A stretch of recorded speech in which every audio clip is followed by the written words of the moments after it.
What's good? What's good? I'm back, one and only Paul Pickett, host of the Paul Pickett Podcast, aka Triple P, aka the Common Sense Podcast, live on YouTube, Facebook, and Instagram. Make sure y'all give me the like, the follow, comments, all that good stuff. We got a guest coming on in a few. Gonna give him a little bit of time while we're waiting on him. Of course, it's fight week again. You got BKC Fight Night Clearwater, Gaskins versus Guyman, which replaced um, Connor Cook versus the oh man, I forgot who it was. Jared Warren. So that got replaced. I really feel like the Reber versus Oxendine should have got moved up to the main event, and they could have made Gaskin versus Guyman the co-main event.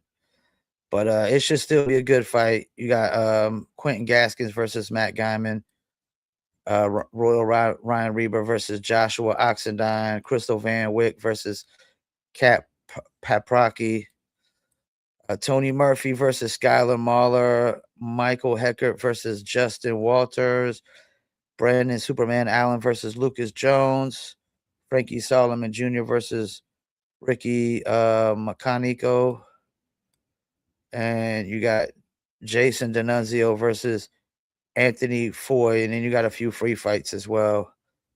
And actually, the Anthony Foy got replaced with another opponent.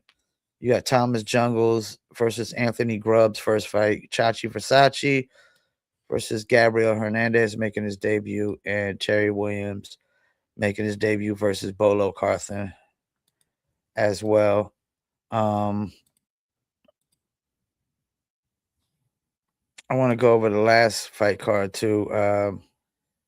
Last weekend was crazy. I went to sleep, and BKC was in Denver, so it started at 8 p.m. Eastern time, and then passed out after the card, and then woke up and at like 6 something 7 the Australia card was going on. I only got to see like the last few fights of the Australia card.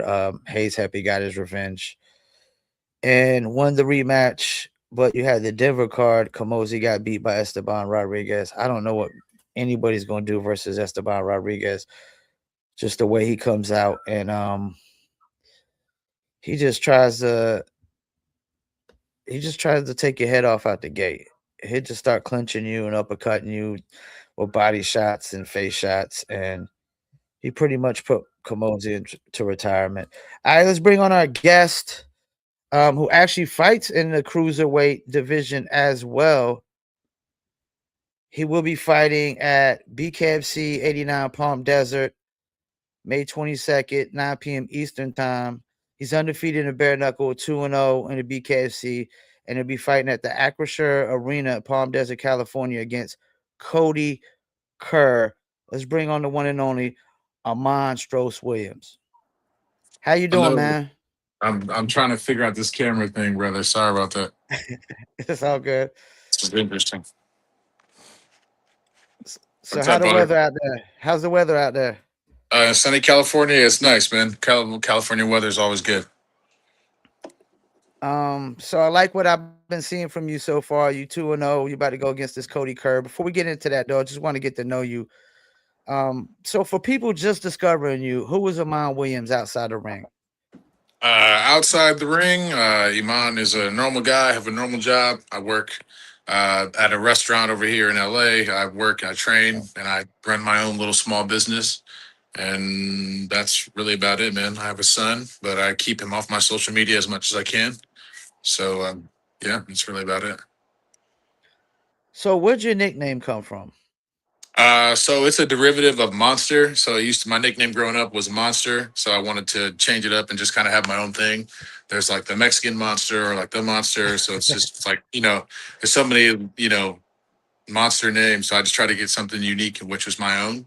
So Stross has Mm. been like my nickname since I was a young or an early teenager. So I've just been kind of rolling with that. Okay, so it's Stross, not Stross. Yeah, Stross, Iman Okay. Stross Williams, the Stross, all that. It all works. It even works in third person and everything.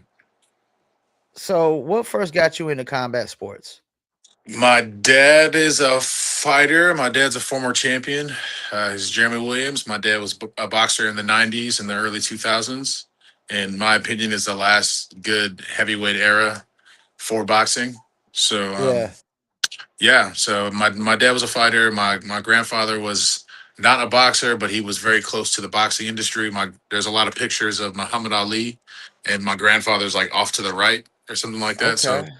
there's a long history and lineage of fighting in my family. So it's just kind of like passing the torch. So you originally started in boxing. How'd you end up in the BKFC? I got into BKFC because a buddy of mine, Keith Officer Richardson, he fought. He Oh, was he was going into bare knuckle, and he's a buddy of mine, a longtime buddy of yeah. mine. And yeah, so I was boxing. He'd been to a couple of my fights, and he was telling me like, "Yeah, man, you'd be great for bare knuckle and for your style and how you get down." And I'm better than a lot of these guys and all that fun stuff. So yeah, I went out to one of his fights and I worked his corner. And after I did his corner work, I saw the event, and Bare Knuckle was pitching me, and they wanted me to come fight for them. So I saw and witnessed two events, and after I went to two, I was like, yeah, I want to give this a shot. I want to try this. I actually just interviewed Keith for the first time recently. Really great guy. And you're actually in the same weight class too, right? I believe so. Yeah, we're So 205ers. y'all being good friends, y'all would never fight, right? Hopefully not, brother. I don't want to fight Keith. That's my boy right there. So what was your first reaction after winning your first bare knuckle fight? I can do this. I can take this to where I want it to go, which is I want to get a title shot. I want to show that I can be at the top of this division and the top of this sport, and I can obviously make myself some money. So that's the big game while we're all in this. So Yeah. So coming over from boxing, do you feel like your style might be even more fit for bare knuckle? I think so because, in my opinion, a lot of the boxing basics translate well to bare knuckle. A lot of ones and twos, a lot of straight shots down the pipe, and a lot of staying long and hitting guys. And then when they get in close, tearing up to the body, which is what I do, which is why my first two guys went down off body shots. Yeah. Yeah, I was watching that again the other day, man. Like that was a crazy body shot. I think it was your second opponent. Like you hit him straight in the gut. He was done, man. And like he didn't want to get back up. Neither one of your opponents wanted to get back up. They might disagree with my assessment, but watching it again, they both gave up, dude. Yeah, man. It's because if you watch both, which I'm sure you did, I started investing in the body early, which I always do Yeah. because that's just boxing 101. I'm not just a headhunter like a lot of these guys are. So I was going upstairs and downstairs, and I started that early. So I started investing in the body really, really early. So, by the time I get to those shots where I'm hitting them with the body like that, I've already invested so much money into that little piggy bank that I've obviously broke the piggy bank, which is why they quit and they give up off those body shots. And I think it's impressive when you take out a guy with a body shot, especially like a shot to the gut or something, and he don't want to get back up or can't get back up. I think that's really impressive because you don't always see that in bare knuckle. I don't think. Thanks, man. Thank you very much. It's just technical. It's boxing 101, man. Upstairs, downstairs. So, what do you focus on most heading into your next fight? For this fight, which same thing, same game plan never changes for anything. Hands up, long, strong shots, body shots, head shots. I'm a bit of a soft tissue guy, so there's not a lot of hooks coming around to the side of the head. It's a lot of straight down the pipe, where I can be f- far away in like fencing in a way. Boom, pop, pop, boom, pop. Yeah. You know, using my range, which is where I'm effective because I'm an effective long range. I'm an accurate striker. And how much do you know about your opponent, Cody Kerr? I don't know much about Cody Kerr. I've watched what I can find on Cody Kerr. I watched his other fight as well. I thought the guy that they gave him was a bit of a fucking wash. So, you know, You said we're it, gonna go not from there. me. We're gonna go from there, man. Because I'm no pillow biter. So I'm gonna fucking do my thing, man. Yeah, I agree with you on that. His last opponent was a wash. I've seen him quit on another fight as well. Yeah. So you And got a couple like guys that are you know tough guys, but not really fake tough guys. now that fight got kind of feisty in the weigh-in. Do you expect any feistiness in the weigh-in? That's not necessarily my game, but Yeah. if any man steps into my fucking space, I'm gonna do what I have to do. I'm a see you fight night type of guy. You know what I mean? So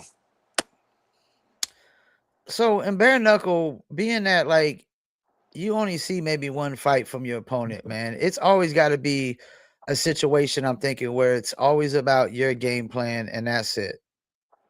always, I never play in anyone else's game plan. I'm an offensive fighter. I'm a bit of a slow starter, but that's because I'm a bit busy downloading data and figuring out my real plan of attack and how because I think of my plans of attack or my offense as like a utility belt. So I have a few different tools in my dispense. So I always start just a little bit slow so I can figure out what exactly I want to do and what I got to do, and then I put that tool to work. And so we talked about you made your last two opponents pretty much quit. Are you looking to try to get the same results with this one? I'm looking to win, man. However it comes, however it comes. If they drop off body shots, they drop off a body shot. If they go down off, a shot to the head, a shot to the arm, whatever, I'm taking wins as they go. A win is a win. I'm not looking for anything in particular. I'm just fighting my game. And none of your fights have really went the distance so far. Like, how confident are you in like your cardio going the distance? Oh, great cardio. I'm always confident in my cardio. I've always had good cardio. I've always been able to be nice and offensive. I know because I'm a boxer by trait. I know how to do little things in order to recover while I'm still staying active in a fight. So, like I said, I have many tools at my disposal. So I try to utilize all my tools. So how's your camp been going so far? Your fight camp? My camp's been going great. I sparred for the first time today, and I had great results. I did 6 rounds. Didn't get tired. I did 6 3-minute rounds. I fought for as long as my sparring partner could go. He tapped before I did. So, and then I'm sparring again this week and next week and the week following after that. So training's going good, running's good. I potentially could be in camp with another heavyweight or potentially Pacquiao's team, someone from Pacquiao's team. So, camp's Okay. well. And like as the camp like starts getting harder or the training gets tougher, like what motivates you to keep going? The win I got coming up, or the fact that I have a little bit of a mental where if I'm sitting here doing nothing, what's Cody Kerr doing? Is he doing something or doing nothing? I'm gonna bet he's doing something because I would. So therefore, I just keep Yeah. I keep the ball rolling. Yeah, because you are definitely going to be a way tougher opponent for him. A way tougher opponent than his last one. Yeah, for sure. Yeah, because I've been doing this a little bit longer. It's not my first rodeo. And like you said, when you get a opponent that is a wash like that, it's kind of hard to gauge how good the guy really is, right? Yes, sir. Have you seen anything you feel like is a weakness on him? Nothing I'd like to omit yet out loud. Share, yeah. We can always come back to this after the fight. And just like watching his last weigh in his fight, he seems like a scrappy kind of dude, like one of those guys that probably got in a lot of fights and got in trouble back in the days. A trouble kid. That's cool. That's great. That is more power to him for everything he thinks he's got working or going for him. I hope he trains hard and I hope he's running and all that good shit that everyone's supposed to do. Because I definitely will. And not my first fight. And my emotions aren't involved. I don't think of him as a violent, evil person. I think of him as an opponent. I'm gonna get in there Yeah. and I'm gonna do my work. I'm gonna get my shots. I'm gonna set up my work the way I always do, and I'm gonna come out victorious like I always do. Are you like a guy that's into calling people out, like to try to get a certain fight? Oh yeah, I want to fight Trey. I want to fight what's his name, Kenzie Morrison. That's what I would like to fight. Just because his dad is Tommy Gunn, Tommy the Duke Kenzie, Morrison. He fought why him specifically? oh, because of his dad. So my dad is obviously a somebody in boxing. My dad's, Oh, okay. favorite. His dad is Tommy the Duke Morrison, formerly known as also as Tommy Gunn from Rocky Five. So, his dad is. Well, his dad also was a fucking an Yeah, axe yeah, murderer. It's literally an axe murderer when it came to boxing. So I just think that would be a good fight for him. As far as like marketing, yeah. also for my father and who his father is, God rest his soul, RIP, and then everything, going on around that. He's also a good boxer, a good fighter. I think that'll be something a little bit more towards what the fans will be really looking for. Some top level guys who are good at their craft, So sons of somebody's, you know what I mean? So now, would that be a bare knuckle fight or a boxing fight? that would be bare knuckle. That would be for BKFC because he already fought on bare knuckle. Is he in the BKFC? He fought on Oh, BKFC. is He he in fought in BKFC though? yeah, he fought on the Okay, Texas card. okay. And I didn't even realize that. Yeah, he fought on that Texas card. And he's a cruiserweight too. Nah, he's a heavyweight, but he's a small heavyweight. He's like a 225 heavyweight, 220. Okay. And my walk around weight is 220. And I get down to 205 to fight. So I could easily stay right there and fight him at 220. Now, are you primarily fighting in cruiserweight for BKFC? Yes, because they keep offering me these big fucking fat guys, and I'm not trying to fight the big heavies, man. I'm trying to come in there a little The bit of a big beat down heavies. myself. Yeah, man, I want to come in there and be the bigger man myself. So I'd rather Yeah, come in yeah, there and be 10 pounds heavier from rehydrating and getting back up to my normal athletic weight, and then be somewhat of the thicker man.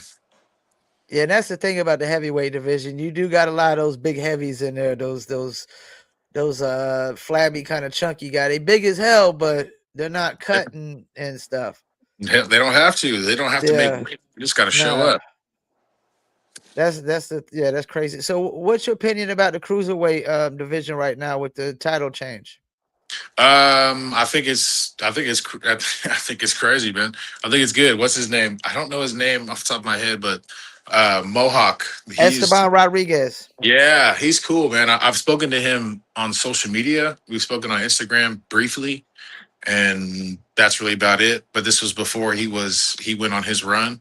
So I think he's fucking awesome, and he beat Chris Camozzi, who I thought was really, really, really, really good. So, good to him, man. And if the stars align and he's still there, which I'm sure he will be by the time I get there, then I look forward to moving around Mohawk. Yeah, he made light work of Chris Camozzi, man. Yeah, he's an offensive juggernaut, man. He's brutal. He's brutal Yeah, with it. he's the close your eyes and just keep on swinging type of guy. I mean, you had a few good guys. I think if you win this one, there's a few good guys you could probably try to call out. And I know, you know, uh, Tomahawk, he's definitely looking for another fight as well. You got Mohawk and you got Tomahawk. I can't even think of my man's name. Steve Townsend, really good, tough fighter. I think in your division. You got Joseph Career still, Lex Ludlow. Yeah, there's some, Which some good guys up there. which no disrespect to Lex Ludlow, I feel like he hasn't really had no tough competition yet. Yeah, there's some good competition, man. These guys are doing well. So, where do you see yourself a year from now in the BKFC? Top five, top three, top 10. Obviously, I believe I'm top 20 now. Obviously, I haven't fought in whatever 6 months or whatever it is, but you know, but trying to push myself into top 10, which is what I hope this fight will do. Well, they don't got nobody ranked on 5 looking at their website. I mean, Ludlow is only 3-0 with not a tough competition. I would say your competition has probably been tougher than his, in my opinion. Okay, well then, hopefully this is the one. You know what I mean? This is the one to put And me in the top five, top 10. And how would you personally rate your competition? Like, cause you fought him. The first one, I believe, Gabe Mata was very tough. He was definitely Yeah. someone who's ready and willing to bang with me and all that shit, and for sure was trying to knock me out, and I was I was happy for it. It's kind of weird how that shit had got how that shit goes into mind. Like, all right, fuck yeah. And then and then Lewis Glover, sweet Lou, God bless his soul. He was a little bit different, and I feel like after our first couple of exchanges, I feel like a little bit of the deer in headlights come in, with my footwork and how I was moving. I just don't think he was prepared for my athletic ability, and striking ability. So I believe I've had some tough competition, man. Some tough guys that have been tough and physical, and Cody Kurz is going to be right on that list. I don't ever put nothing past no man. I'll never call him a chump because I haven't fought the man. So, I got to Yeah. give him the respect, and I'm gonna get through him on May 22nd. So you guaranteeing a win. For myself, yeah. There's nothing else. Yeah. I don't sleep and dream of losing. I sleep and dream of winning. I sleep of dreaming of and fight of how I'm gonna beat this person. How I'm gonna keep continuing to put myself in better and better positions in this sport. Yeah, 'cause I did an interview with somebody recently. We were talking about like thing about fighting is both sides, as soon as you sign the contract, you have to say you're gonna win. You have to think you're gonna win. Cause if not, I mean, why are you doing this? Like you just gonna get an interview. Yeah, yeah, I think Stross is gonna knock me out in the first round. I would be like, what the fuck? Like, dude. I think I'll do okay. I think everything's gonna be all right. I'm like, all right, for sure. You keep thinking that, buddy. Great fucking mindset you have. And for me, you know, I'm there is nothing but that. I don't think nothing about losing. I think all about fucking winning. And can fighting like because there's a guy that's always gonna lose. You got a whole card, you're gonna have 12 fights usually. It's 24 fighters, there's 12 guys that's gonna lose. Like fighting, you almost sometimes guys gotta be delusional, right? At the same sense, even like if you think you might lose, you still gotta think you're gonna win, right? Yeah, sure. For sure. Definitely. You have to be to balance up what you just said, you have to be delusional to want to be a fighter. So, Yeah. there has to be a little bit of crazy to you. What's his name? The gentleman that's now the champion, Mohawk. You think he's you think he thinks about anything other than winning and being a fucking badass and raising his hands up and now being a champion? Nah, because he's delusional, but delusional in the right Yeah. way. Like all the Yeah. guys in my sport and all the guys, Conor McGregor, all the Muhammad Ali, all of them, they're all delusional. You know, I know fighters, y'all respect the other fighters when y'all fight them. As a fan on the outside looking in, like we never really respect quitters in sports. Like, what's your take? Like, I know bare knuckles more brutal. Sometimes guys try to give guys excuse, but I even like your opponent's last opponent, the way he quit, I'm just like, I can't respect that. Like, quitting in sports is not acceptable, in my opinion.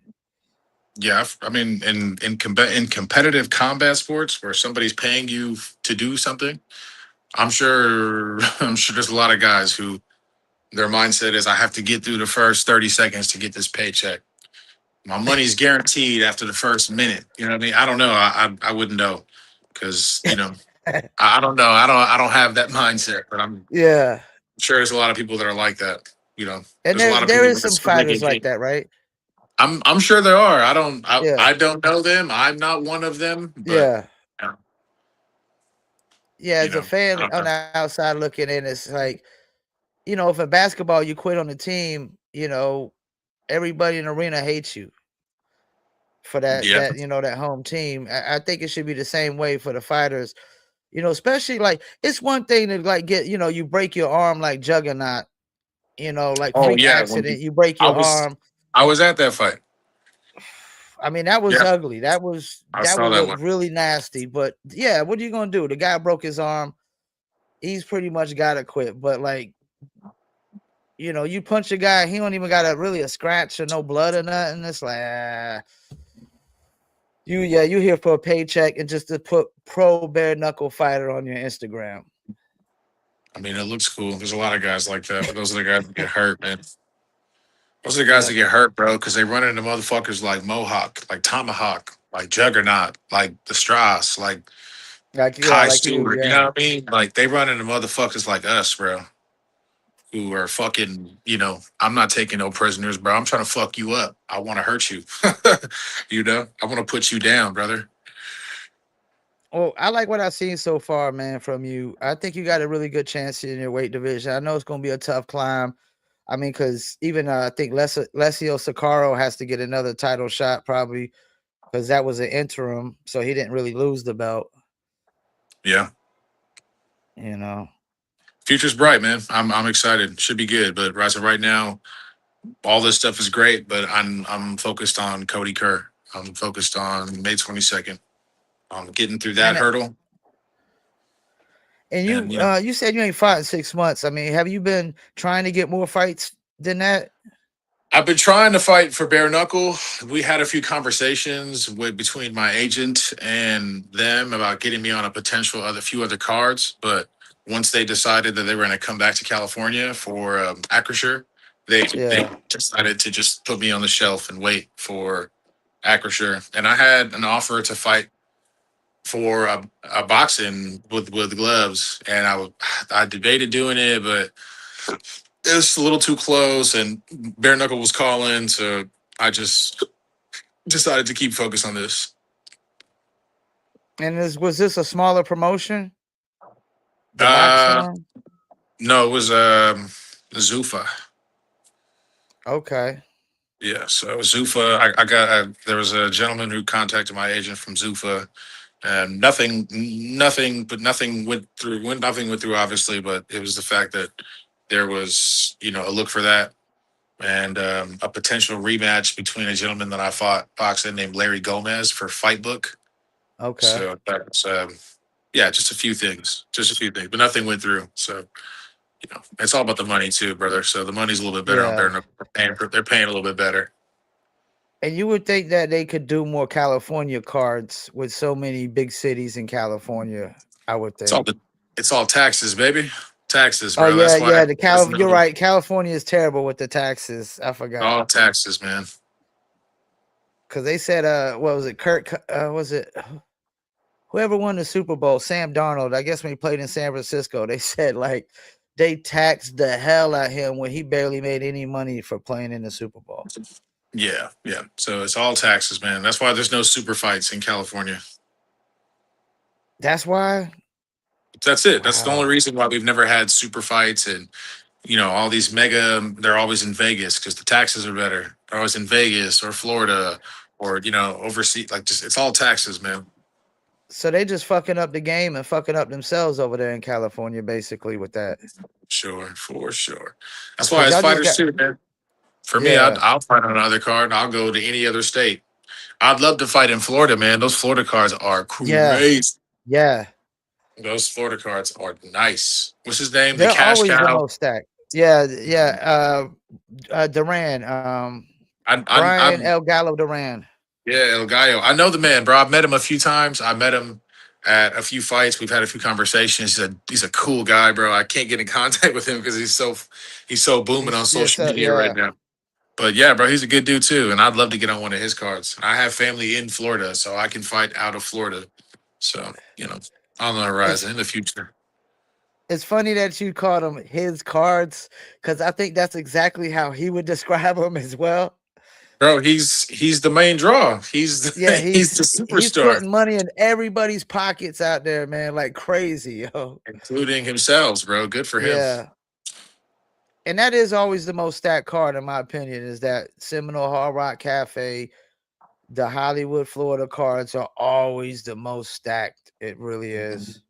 And I'd love to be on one of those. That's for sure.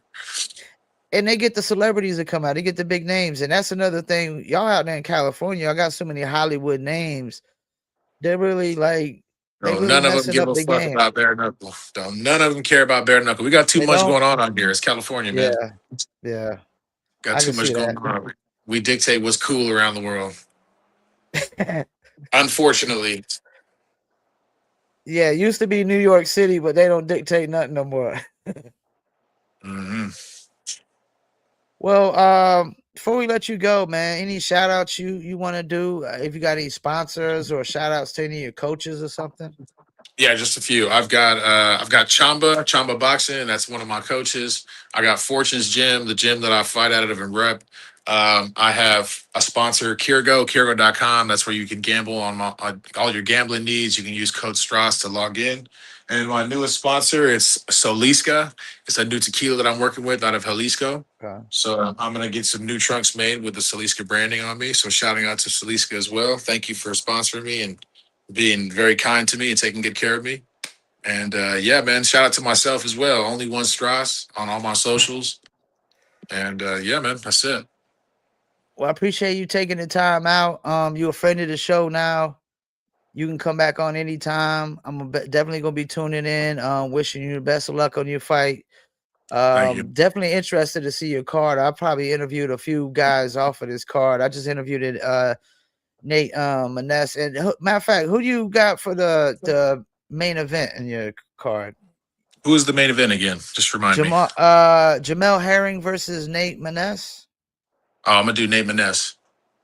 Yeah, I'm thinking he might win it too, man. He's looking pretty good so far in BKFC. Yeah, for definitely for sure. But it should be good, man. I got a few of my buddies that are fighting on the card. Keith is fighting. I believe Cody Yep, Vidal. yep. That's my boy. Cody Vidal. That's Okay, my boy. Keith. That's my boy. Shit. I think Yevgeny, the sailor's fighting. Yevgeny Kurtanov. That's also my boy. Yep, okay. Yevgeny is fighting. So I got a few of my. That's my Russian homie right there. So yeah, man, doing good, bro. Everything's going good. It's gonna be a good card, bro. Hope to see you there. Well, I'm out in North Carolina, man, so I definitely won't make it, man. But I'll be tuning in, man. So I'm Okay. out here on the East Coast, so it's a little distance. Even though our liquor brand that I own 1% of, they're based out of there. Dizzle, their home office is out in California. Plus, my pops is buried in Rose Hill Memorial Park. You familiar with that? Yeah. What part of California is that? North, Central? I don't know exactly where part he's buried in. I think it's near like Long Beach, if I'm not mistaken. Yeah, down in Long Beach. I know exactly what you're talking about now.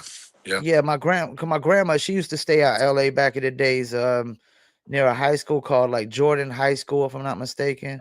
Yep. Long Beach, Jordan. Yeah. Yeah. Yep. Yeah, she stayed right across from there. I used to go visit back in the days, and her pops was buried out there.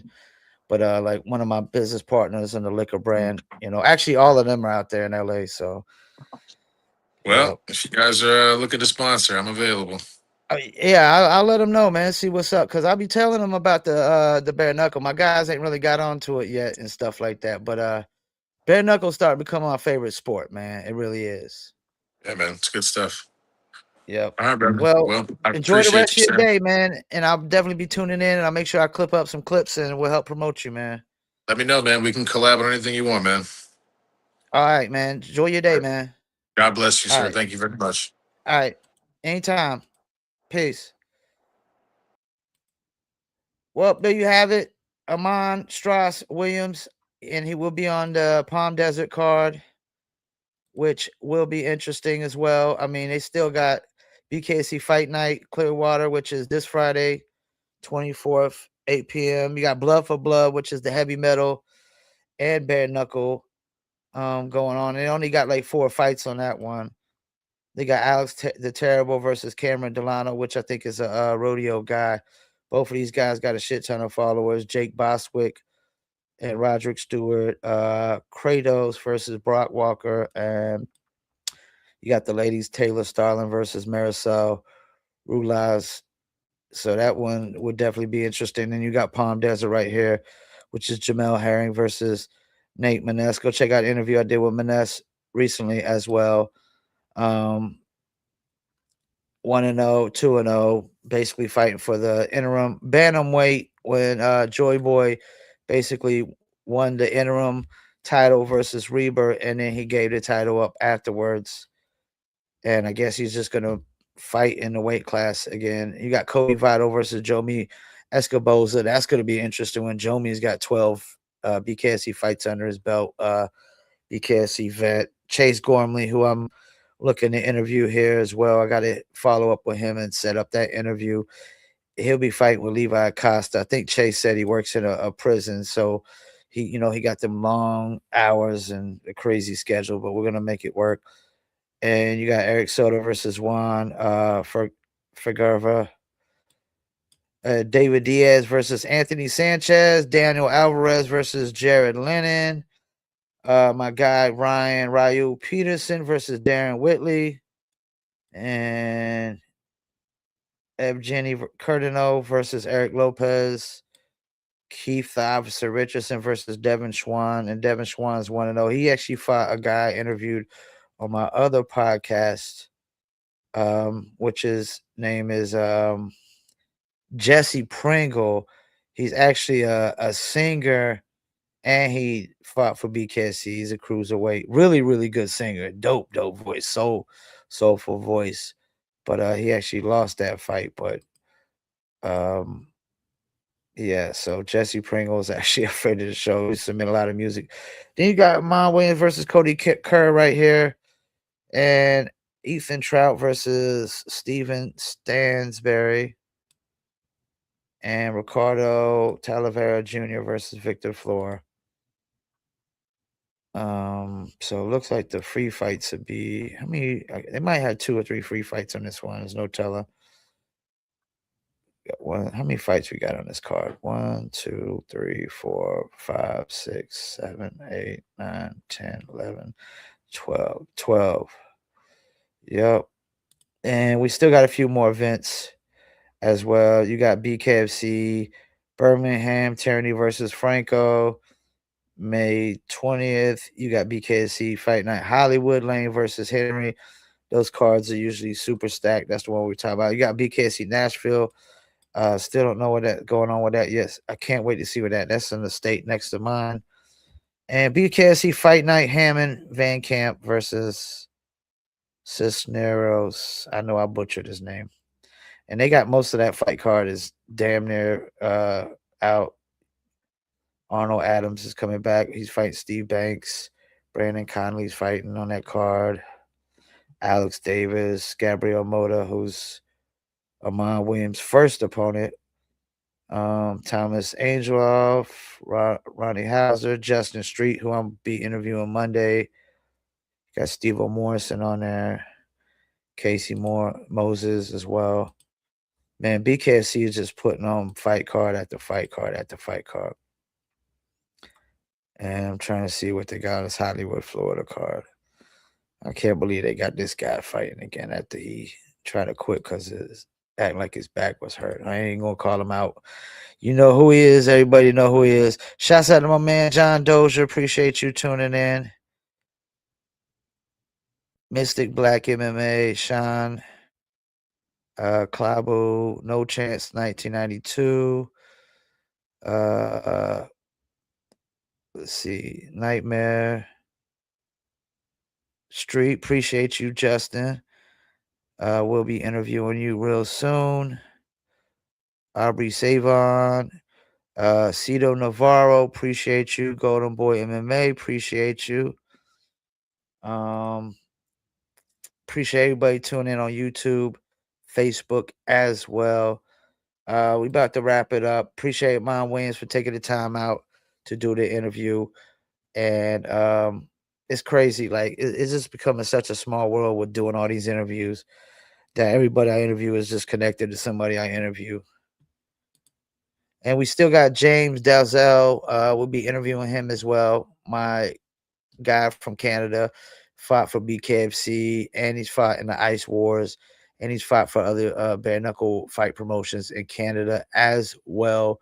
Really great guy. Be a third time having him on, and I'll probably start having. I'm about to start doing a recap show here soon. Start bringing on a few guys to basically recap all the fight cards after they happen. Just go over the fights, give our opinion or what we thought of the fights, which fights were really the best, and just what we think about some of the fighters, because I ain't gonna lie, there's a guy that's still ain't won in BKSC. I think it's about time that they just like let him go, unless he's just there to like basically be a guy that you put up against a home guy and that the home guy is gonna beat him every time, so the crowd at home will be happy and celebrate, and that their home guy won.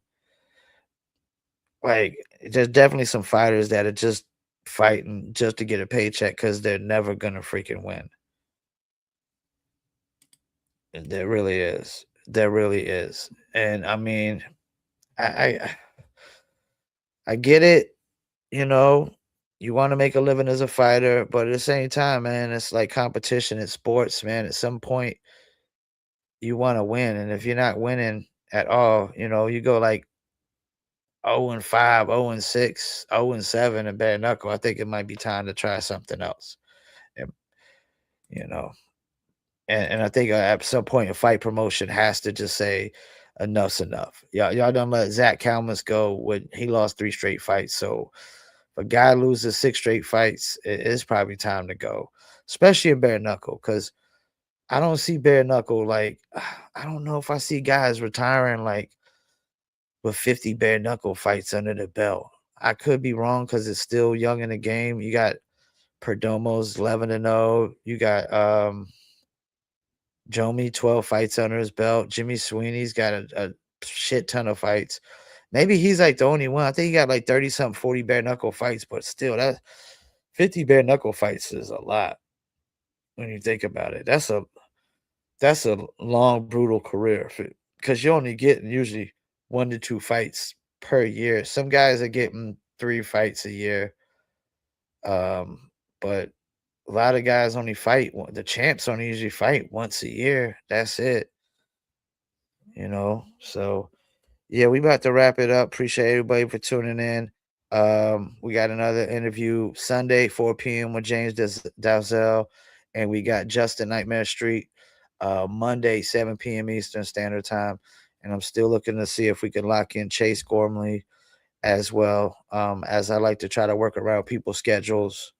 I know a lot of the shows has got set times, but I want to interview a lot of different fighters, so I try to work around their schedules as possible. Plus, everybody's on different time zones, and then you got the fighters overseas that are like, I like to interview Hayes Heppy, but he's like freaking 12 to 14 hours ahead of me. So I feel like I got to wake up at like 6 in the morning just to interview Hayes Heppy, which I mean, I might would do it if it was like a one off kind of thing. I wouldn't like to make like a a routine of getting up at 5 or 6 in the morning, have to interview a person. Cause like when I watched the Australia card, like I mean, I woke up the next morning, it was like 7 o'clock because it was a late night the night before, and like literally like went to bed with bare knuckle on and woke up and bare knuckle was on. That's a lot.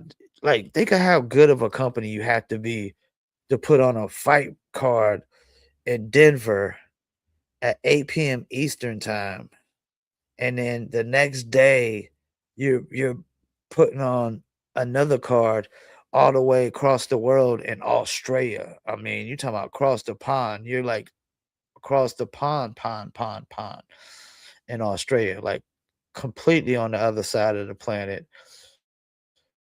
You know, that is a really good, well-oiled machine to do back-to-back fight cards like that. And it was literally and that's the thing, I don't know how many people on the East Coast woke up at 5 in the morning. I know Russ from Extreme BKSC fan page, he was definitely woke up at 5 in the morning to watch that card. But I'm like, I don't know how many people did, but, like, I love BKSC and bare knuckle, but damn, that was, like, super early fight card right there. That was really just for Australia, just for Australia. It wasn't really for us because it was just too early, in my opinion, to get up and watch a fight card or just to get up and watch anything. Like, I don't know that I'm getting up at 5 in the morning just to watch a TV show or a movie or a sport. I'm not doing it for basketball, NFL, not doing it for a movie, a TV show, but more power to him, man. That because it's still crazy to do back to back fight cards like that, back to back days, completely opposite sides of the freaking planet, man. And it looked like Australia was sold out and they were going crazy over there as well. And they were talking about how they would wanted to come over here and kick some American ass. All right, man. Appreciate y'all for tuning in. We're about to wrap it up. Peace. And I'm out.